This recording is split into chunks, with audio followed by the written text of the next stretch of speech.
Before we start, I'd like to address a mistake most people pocketed by the Vaccinator make. They don't help the build its Uber. The Uber charge meter fills up much faster if you are below 100% health, so be a kind pocket and help the medic, because he will assist you in the long run. So, you would like to learn the ways of the Vaccinator? The following examples are a mere drop in the ocean of what it can do.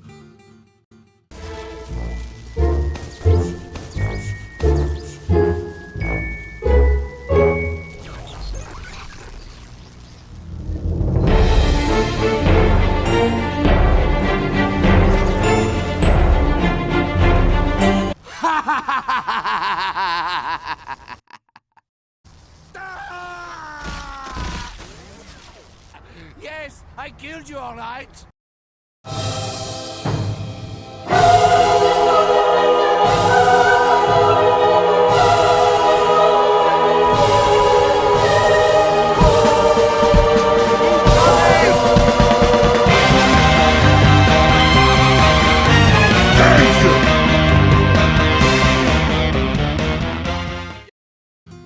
The Vacc can provide either a passive 10 damage resistance or 75% active resistance from most damage with 3 damage types: bullet, blast, and fire.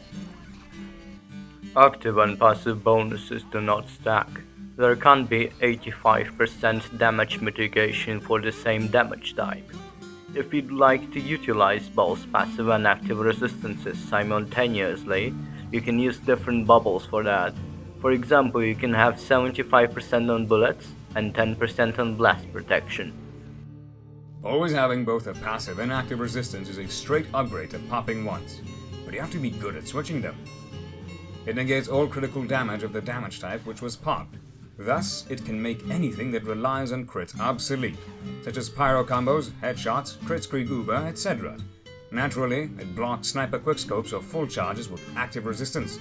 It's funny to see a medic survive from a headshot because the sniper is probably furious by then. The shot does 145 damage, leaving you with 5 HP of course. You're able to pop multiple resistances at the same time while still having an option to put passive resistance onto the third protection. With appropriate bubble pops, you're pretty much safe from enemy ambushes, be it a bombing soldier, committed scout, or a WM on pyro, especially if your pocket has just installed the game. The Ubersaw is effectively the best melee for this medigun, since the 25% that you get from a hit is exactly a charge. So meleeing scouts with 0% Uber is now more viable since you can get away with 1 resistance. Level 3 sentry guns are hard to counter at medium range. Consider getting your pocket closer for maximum potential. Since level 3s also have rockets, perhaps popping blast would be good, but they don't do that much damage.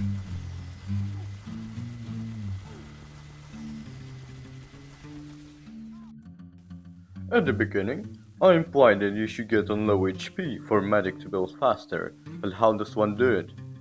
Well, most classes can inflict self-damage, such as Scout, Soldier, Pyro, Demoman, and Engineer. Scout has the Boston Basher and the Atomizer. Soldier and Demo, of course, have explosive weapons, but they also are able to use the Have the Toichi. It is also good to use the escape plan while running with the medic, since you get speed and the med gets faster Uber. The Pyro has a scorch shot and a detonator. Not many people know, but you don't need to flare jump to damage yourself with the detonator. One can simply hold down both primary and secondary attack buttons. The Pyro can also enhance his building capabilities by using the back scratcher. Its downside actually helps in this situation, and the medic can still use the crossbow to heal the Pyro for a moderate amount of HP if needed. On a side note, an interesting building tool would be the enemies themselves. Best performed by a heavy with the eviction notice, because you can increase incoming damage but at the same time stop the negative effects in an instant. It is sometimes better to damage yourself before getting healed, because some weapons can't do enough damage to stop overheal immediately, such as the Atomizer. And now for some miscellaneous stuff. Since the resistance switch key is the real one, Expert Vaccinator Expert Vaccinator. I'm sorry. Expert Vaccinator remains advised to bind plus reload to a more convenient key than R, perhaps C, Mass 4, scroll wheel, etc. You can also choose to use scripts resistances, but at this stage they need intense care so they work properly. If you pop flame resistance while being on fire, you'll receive more HP than HP lost. If you are on a passive fire resistance, a tick of afterburn, which is 4 damage, will be converted to 3. If there aren't any health packs around and you're out of pops, consider quickly finding a target to heal you, perhaps save yourself from certain death. Currently, the supposed buff where you build Uber faster to protect from the right resistance is not working. Thanks for the info, Retro. You can simulate the old pre-nerf Dead Ringer by combining it with the Vaccinator, though the backstabs unfortunately won't be blocked. Hehe, XD.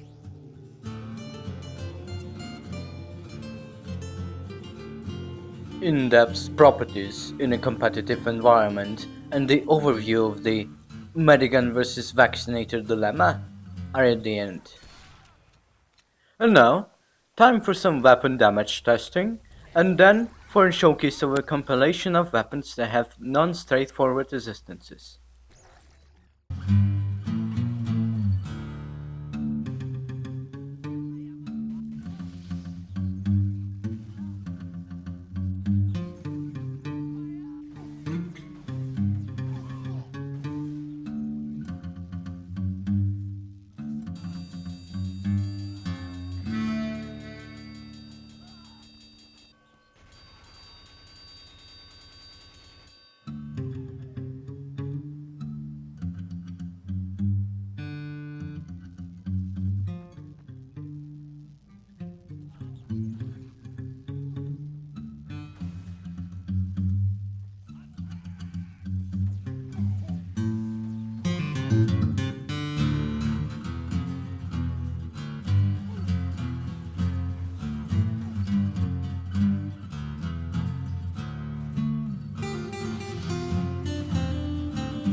So, after all, is it a viable alternative to the stock medigun? It has an average of 24 seconds Uber build time, whilst the stock medigun has an average of 40 seconds.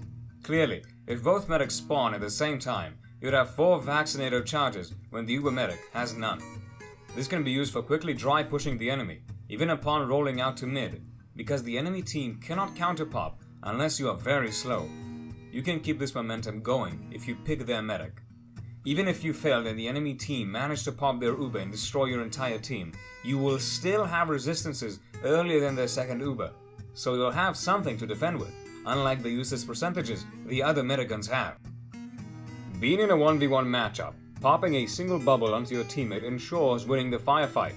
It also goes without saying that if all the single resistance carriers die out on the enemy team, such as scouts with bullet resistance, the Vaccinator becomes almost overpowered. If your skill is decent enough, you simply cannot drop your Uber, or die close to Uber, unless it's as low as 24%. No more dying with 99%, I dare say. You're close to being immortal if you have as low as 50% left, and teammates around you.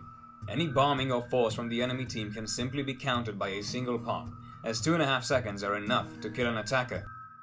Thus, teams have to either equip their roamer with shotgun so he has 2 resistant types, or send in 2 more people, but even then, you're likely to survive. Depends on your skill, as stated earlier.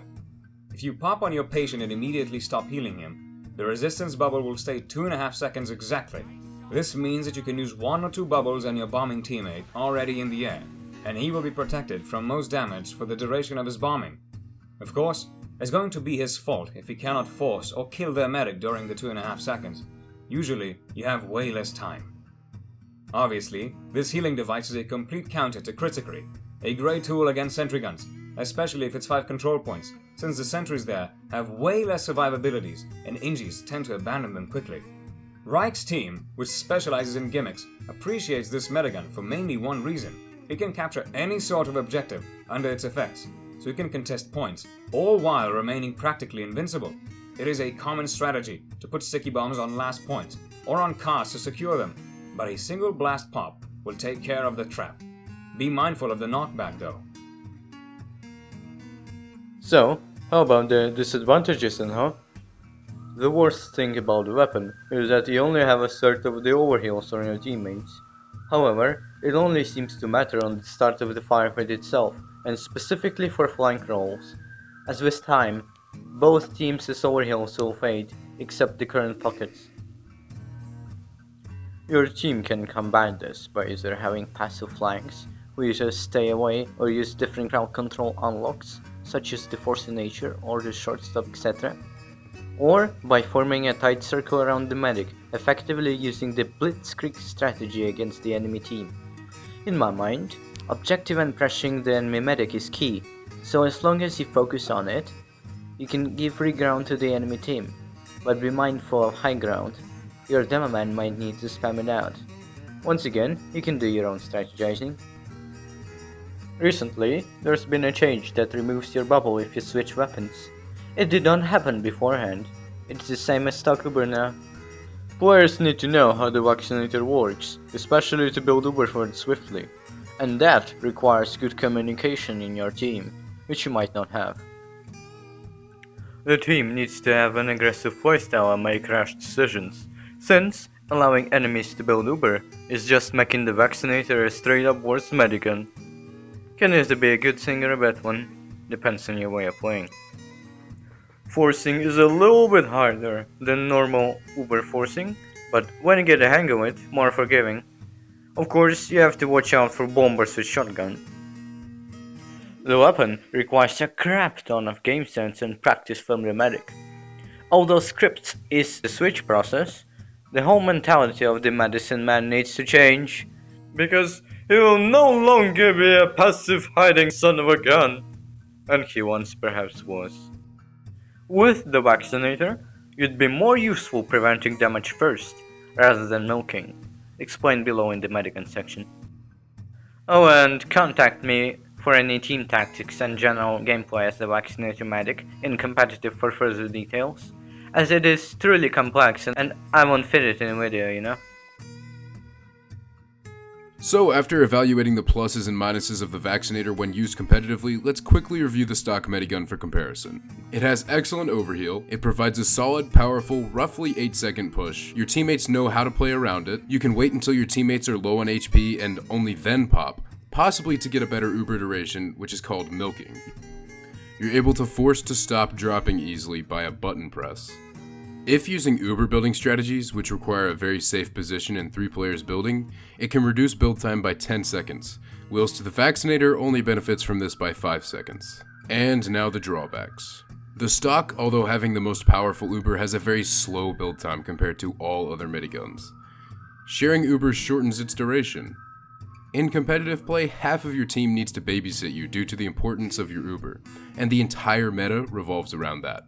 believe it or not, some teams in payload attack prefer to leave their medic in spawn so he doesn't drop. You can't pop to defend yourself from petty damage whenever and not be punished for it. You have to push with your team, or it's likely that the enemy will have the uber advantage. You're defenseless if you don't have a full uber, even at 99%. If you lost your medic unsuccessfully, the enemy team may quickly push all the way to last because they have uber advantage and win the game. Hope this helped you to decide or reconsider some of your medigun choices for some situations.